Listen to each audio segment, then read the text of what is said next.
Students call them fat letters. The reports that a growing number of schools are sending home to parents indicating whether kids are making the grade when it comes to BMI. That's the body mass index.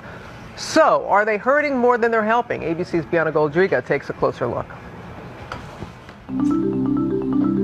Middle schooler Lucy Williams has multiple report cards to worry about.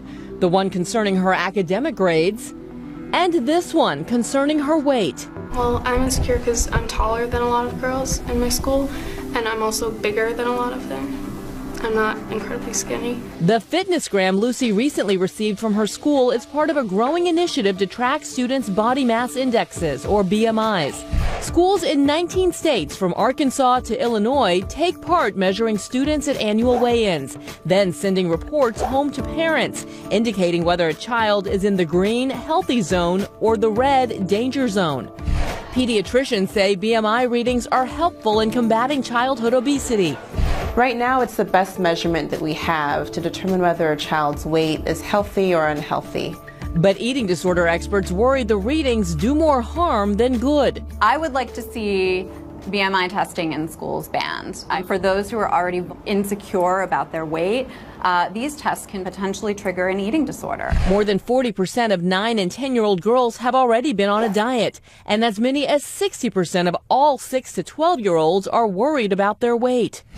We asked Lucy and 6 other girls to weigh in on school BMI reports. I know all of your schools have a BMI reading now. How do you feel about them? I hate them. It really doesn't do much for people except for make them more insecure about themselves. They knew how much you weighed, and if it was a really high number, like 100, it would cause bullying. The girls' mothers are also concerned. When they are entering adolescence, their bodies are changing, and they get this number that says, oh, you're not the right number.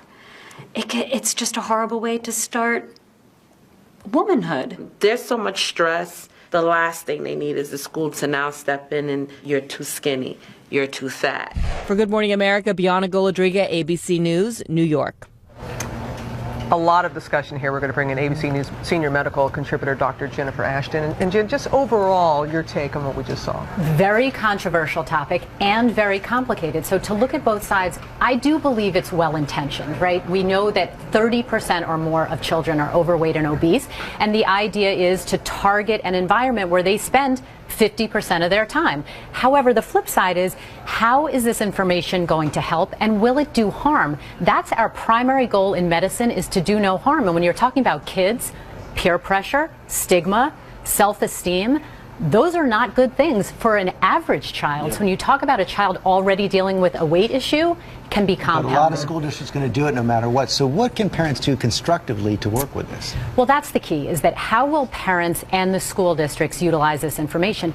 We have to understand that when you're talking about body mass index, the flip side of this curve is just as unhealthy as being overweight. So that's the first thing. We want to strive for being average. And then education is key. You want to bring in nutritionists, bring in sports physiologists, bring in doctors who can help these families deal with this information. My guess is that if you have a child who's obese, you already know that child is obese. You don't need to see it on a report Is there a card. way to do this that does not directly tie it to what feels, I think, especially the kids in the piece, feels like a school activity, especially when you consider some school districts and the foods they're eating in those schools may be contributing to the problem. Right. I mean, And they don't have phys ed now. That's They right. don't have So, activities. First of all, we all need to hold ourselves accountable to these same criteria. We need to be exercising an hour a day, and that needs to start at school by not removing phys ed, as you mentioned, Sam. We need to get rid of those junk food machines that are still in almost every school. And again, we need to understand the BMI is not perfect. It can overestimate someone's obesity if you have a high proportion of muscle mass. And so it's not a great measure. Right now, it's all we have. But listen, this is something that parents can opt out of, by the way. But it's a very, very controversial Hard to see the topic. kids say how much they hated it. I know. It's I tough agree. to see. Yeah, difficult.